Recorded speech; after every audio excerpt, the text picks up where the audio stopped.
Hello everyone, and welcome to Lancelot's Nerd Corner, where I'm proud to present another 6-scale figure review. Today, we'll be taking a look at the Batman Deluxe Edition by Hot Toys, and I'm really glad to be giving you my honest and detailed account of the figure.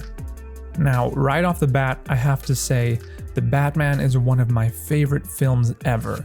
So I may be biased when I say this is one of the best cowled head sculpts I've ever seen. The sculpt work is as close to perfect as you can get and captures every detail, both big and small. The overall shape and design is absolutely screen accurate, and the way the leather texture is sculpted is insanely realistic. Hot Toys captured subtle details like the protrusion of the brow, the stitching all around the cowl, and the very pointy bat ears. Be careful with those. I also especially love the accuracy of the scratches. For example, in the film, you can see a series of scratches going down the right side of the cowl that Hot Toys made sure to include on the figure. The paint app is great, but other than that, doesn't have any really outstanding features. It's just a solid black paint job. Although, and it might be difficult to see, but the stitching details actually have a layer of grime and dirt painted on them, which is actually screen accurate and shows Hot Toys' extreme attention to detail. Speaking of attention to detail, the faceplate is tremendous and the likeness is spot on. It's a bit difficult to explain why because so much of the face is obviously covered up, but in particular I really like the skin texturing and the subtle beard scruff that provide realism and screen accuracy. It's also worth mentioning that the chin strap is actually sculpted on the bottom, making it easier to remove and attach the faceplate. The faceplate attaches by magnets and comes with the two other interchangeable expressions, an open mouth and gritted teeth. While both retain the great sculpt work and paint app of the neutral expression, I still think the neutral is the best out of the three. The head sculpt itself, by the way, is also attached magnetically, making it really easy to remove, especially if you want to take advantage of the separate rolling eyeballs. The system should be very familiar to regular Hot Toys collectors, but if you aren't, simply insert this black plastic tool into the small pegs inside the head sculpt and move the eyes around. If you want to display the figure without the cowl, you can do so with this fantastic Bruce Wayne head sculpt. It is fixed on the neck, so you'll need to use this separate neck piece for a screen accurate look. But it's an incredibly tight fit, and there was a lot more space in between the collar and neck in the film. There really isn't much room to tilt the neck down or swivel the head side to side without it colliding with the collar, and this is true for the cowled head sculpt as well. And it is a pain in the ass to peg the Bruce Wayne head sculpt in, so I actually don't. I just give it a firm push, but don't completely peg it in all the way. It makes it so much easier to deal with, and I honestly think it looks a bit better too. The likeness is done really well, and it's easier to see why without the cowl. The accurate proportions of the nose and lips, as well as that chiseled jaw and deep-set eyes, all help to capture Robert Pattinson's likeness. The paint application helps bring it to life with visible skin texturing and that screen-accurate black makeup around the eyes. And this might be a defect, but the beard scruff on the right jaw isn't sculpted very well, and it looks more like scarring than beard stubble to me. However, this head sculpt has some of the best sculpted hair I've ever seen. The layers are more defined than ever, and you can literally feel the differences in the hair layers if you run your finger across it. The front part of the hair is also magnetized and is swappable with a piece that's meant to look messier, with the clumps of hair waving and flaring out in different directions. And like most collectors, I think, this is my preferred look for the Bruce Wayne head sculpt. Lastly, the back half of the hair is also removable and is how you access the separate rolling eyeballs for this sculpt. Now let's move on to the figure itself, starting with the body, which feels solid and sturdy, and about the same weight as your average Hot Toys, maybe a little heavier because a lot of the weight comes from the suit's padding. The proportions on this final product look so much better than the original prototype, It's not too skinny, but not too bulky either, and a lot of the size actually comes from the suit's armor. I'm also pleased to report that the articulation is generally very good. I'm especially surprised with how high you can lift up the legs. The upper body and arms are a little bit more restricted because of the armor and suit components, but I personally don't mind too much because of how well Hot Toys executed the costume. The entire costume exudes the presence, style, and detail of the film, and Hot Toys did a fantastic job translating all three of those things into one badass figure. The overall suit is a gray jumpsuit, which I learned is actually a modified Russian flight suit. The version that this batsuit uses has a lot of padding all around the torso and the front of the legs, and the material feels like a soft, suede-like fabric. The abdomen design is akin to the Dark Knight suit, with separated panels of padding resembling a human abdomen, although I don't think it's individual pads underneath the suit. It feels more like one large piece covering the body of the figure, which unfortunately restricts torso articulation. There's also visible stitching details in between the panels, as they're supposed to look like they're stitched together. It's also weathered very nicely all over, with dry brushed areas that look like dirt, grime, and dust. The chest piece also features some of those same weathering techniques, although there's some brown dry brushing on the top, which is meant to look like dirt or even rust. It's also sculpted with a rough texture, and in the middle is the bat symbol, which can be removed by using the same black plastic tool to gently scoop it out from the middle. The bat symbol has a slight metallic paint finish and is weathered with lots of paint scratches and chipping, especially on the bottom lining. It's also made of die-cast metal, which is a really cool detail, and has a slight curve to it to fit better on the chest. Lastly, I do want to point out that the entire chest piece is velcroed on and can be removed, which is also how you can remove the cape, as it's velcroed underneath the chest.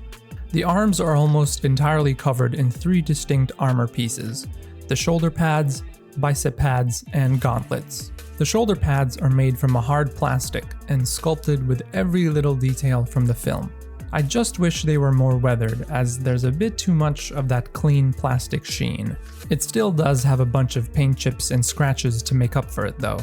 I also think they're a little bit too wide, but thankfully not by much, and they're also velcroed on, so they're easy to adjust when posing. Below the shoulder pads is the bicep armor that wraps around the whole upper arm, and is also made of hard plastic. It's probably the least standout piece of the costume, but Hot Toys still did their due diligence to capture the screen accuracy with that panel design, the two different textures, and even the small yellow buckle on the bottom. The gauntlets, by contrast, are one of the most recognizable parts of the costume, and they carry the same presence on the figure as they did in the film. On the top are those 5 silver rods that I'm still not sure what they're actually for, but I think they look cool as hell. And I might be mistaken, but I think they're actually made of die-cast, which is an awesome detail if it's true. The back of the gauntlets has 3 straps made of soft rubber, which are meant to emulate the gauntlet spikes. Inside, on the forearm, is the mechanism for the grappling gun, which is intricately sculpted and weathered very nicely. It can also be swapped out on either gauntlet with an extended grappling gun accessory. To do so, gently pull the mechanism off and slot in the alternate accessory into the sockets. It also comes with 2 grappling hook accessories. One is just the hook, and the other is a hook with a metal wire. And the gauntlets as a whole are a bit loose, so you may need to occasionally pull them down closer to the hands. Speaking of which, the figure comes with a total of 9 hands, a pair of relaxed, fist, sticky bomb gun holding, accessory holding, and an individual gesturing hand. Both the left and the right hands have very similar designs of the tactical combat gloves, with those big bulky knuckles, padding on the fingers, and loads of sculpted stitching. I especially love the tiny detail of the silver points on the tips of the ring and index finger, which is what he used to tase that goon in the fight in the beginning of the film. There is one distinct difference though, which is there's an additional component on the strap of the left hand, which is not present on the right. The belt is supposed to look like a leather police belt and is made of soft rubber. The big silver buckle in the middle is sculpted really well with a triangular carabiner underneath. The two left pouches in front are meant to store the adrenaline shots, while the pouches on the right are actually non-functional. The right side, however, also has a holster/canister for sticky bombs, and that canister and the two left pouches can be easily removed. Lastly, at the back are two circular holsters for the flares. The legs have that padding in front as mentioned earlier, as well as two big panels for the knees. And from the side, you can clearly see the use of that Russian flight suit, as the open weave pattern is virtually identical to real life. The right side has a noticeably large pouch for the sticky bomb gun. It's attached through two nylon straps wrapping around the thigh, and one larger one connecting it to the belt. The top half of the boots are made of soft rubber and don't actually connect to the boots themselves as they are a split cut design. It has great sculpt work with realistic leather grain texture as well as convincing creases. There's also yellow lining on the top, which helps to add a bit of color to the costume. The boots themselves also have realistic sculpt work, especially with the laces and sole. And I'm happy to report the ankle joints are very sturdy, making it really easy to balance the figure in a variety of poses. And for those of you who thought I was saving the best for last, I hate to say, but I honestly think the cape is the weakest aspect of the figure. I originally thought it was made of pleather, but it's more like a nylon polyester material. Either way, it feels paper thin, and there's almost no weight to it. Probably because there's only one layer of material. It feels reminiscent of the BVS Batman cape, which caught a lot of criticism from the community, and though I do think this one is better, it's not by much. It's not all bad, however. There are 3 wires going down the sides in the middle, which are all quite strong, so very good for posability. There are also accurate stitching details going down the length of the cape, and the weathering at the bottom of the mud and the dirt is a nice touch. So some collectors may be able to look past these shortcomings, especially because at the end of the day, it does its job to look good from afar and adds that final bit of presence to an already badass figure. Now that we've covered the entire figure, let's take a look at some comparisons. First up, we've got the BVS Batman, which helps to illustrate the difference in the costume design philosophy, as the Battinson suit is more armored and utilitarian versus the Batfleck suit, which is almost completely unarmored and more akin to the suits from the comic books. The Arkham Knight Batman, by contrast, has a more similar approach to the Battinson suit, except way more heavily armored, and definitely more of a video game-esque flair to it. Lastly, the DX19 actually has more in common than it may seem. Obviously, the overall style is very different, but the structure and proportions of the armor, as well as the panel design of the torso and legs, are quite similar. Now that we've covered the entire figure and taken a look at some comparisons, let's go over all the accessories the figure comes with. The figure comes with the 2 faceplates, Bruce Wayne head sculpt with a swappable hairpiece, neck cover, 2 grappling guns, and 2 grappling hooks that we already covered, as well as a display base, backdrop, diorama display, wingsuit, alternate cape, empty cowl, sticky bomb gun, sticky bomb canister, individual sticky bomb, 2 batarangs, handcuffs, 2 flares, 2 adrenaline shots, and a Riddler card. The display base is the standard rectangular Hot Toys base, and has a nameplate in front with the name of the character, film, and logo debossed in silver. The surface has a rough texture, and it's meant to look like rusted metal flooring.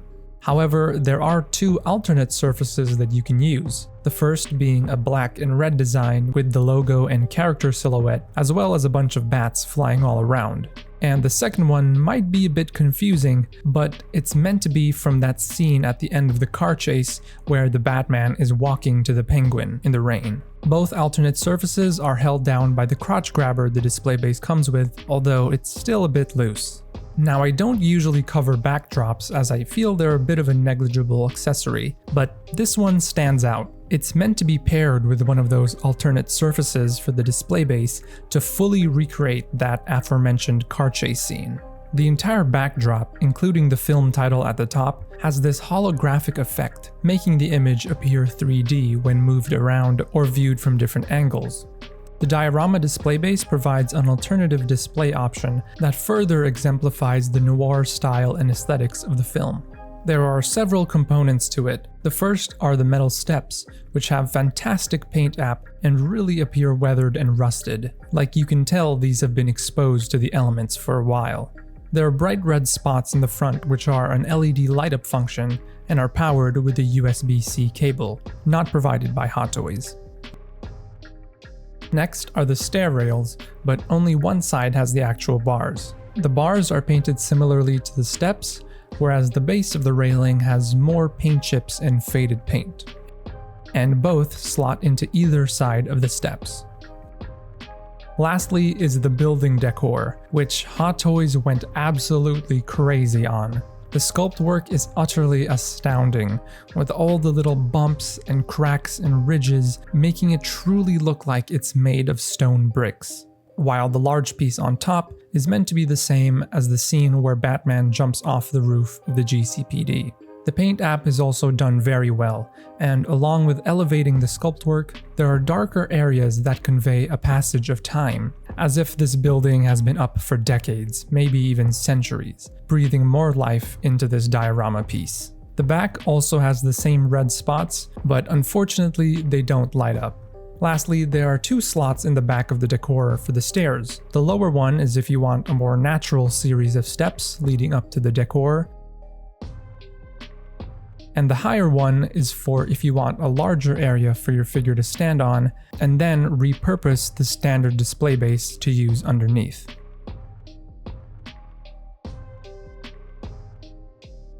If you truly want to recreate the escape from the GCPD scene, you're gonna have to pair the diorama base with the wingsuit. It's made of a lightweight polyester type fabric with glossier accents on the front and the top. There are also little details like stitching, nylon straps hanging from the sides and bottom, and functioning zippers all throughout. To put it on the figure, you just need to unzip one side of the larger zippers and gently slip the arms and legs through. It's really not that difficult, but you still want to be cautious and take your time.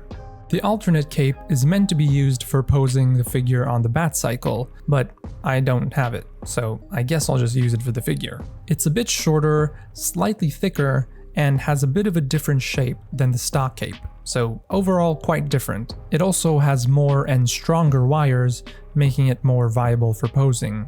And all things considered, I think I prefer to use this cape, as to me it seems more screen accurate. The empty cowl is virtually identical to the Cowled head sculpt, except it's, well, empty. It is just as well sculpted and well painted, and it's mainly meant to be held by the figure. The sticky bomb gun is an interesting accessory, as we never actually saw it used in the film, only stored in the pouch. Nevertheless, Hot Toys did a great job, especially on the intricate sculpt work on the right side, as well as a bit of weathering throughout. The left side has an open compartment for the extra sticky bomb canister to slot in. The canister is identical to the one on the belt, and it's a very tight fit in the gun, so be sure you want to keep it in there as it's pretty hard to remove. Lastly, the barrel of the gun is open for the individual sticky bomb to be slotted in. The two batarangs have the same amazing paint app and weathering as the one on the chest, and they're also both made of die-cast metal, so they have some weight to them. The main difference between them is one of them is bent upwards and the other is fully extended. The handcuffs are a dark gunmetal gray with black areas that have sculpted rough texture. There are also small details like screws and it actually has articulation on the cuffs, and it can be folded in half. The two flares are black tubes with the bottom half sculpted with a rough texture. It has a slightly glossy paint finish, is weathered with paint chips, and topped off with a yellow cap. The second one is extended and slightly smaller, but I think the white part was actually a dark color in the film. The two adrenaline shots are tiny little accessories, but still very well made. The handle is sculpted with a rough texture, and there's a little cage around the needle area. It's also heavily dry brushed and weathered, and has little accents of yellow that add a pop of color. Lastly, the Riddler card is an awesome screen-accurate accessory that can be used for an interesting display on its own. The envelope is made of a slightly thicker green paper with the words "To the Batman" scribbled on the back in the exact same style as the film. It's also actually functional, as you can fit the card itself inside the envelope. The card has the same shape and design on the front and back as in the film, and opening it up unveils the riddle that started this Batman's journey. This Batman 1/6 scale figure from Hot Toys was a long time coming, and one of the most anticipated figures in recent memory. And with all those expectations, Hot Toys proved once again why they've been the best for this long. The costume is executed incredibly well in regards to screen accuracy and practicality as a figure. The display options are near endless with the display bases and the amount of accessories, and I honestly struggle to find the words to describe how great the head sculpt is. If you're a fan of the film or just a Batman fan in general, I'm certain that this figure is sure to leave you speechless. Now all that's left is for InArt to release theirs. Thank you so much for watching. If you found this review helpful, please feel free to like and subscribe. I hope you have a great day, and I will see you in the next video.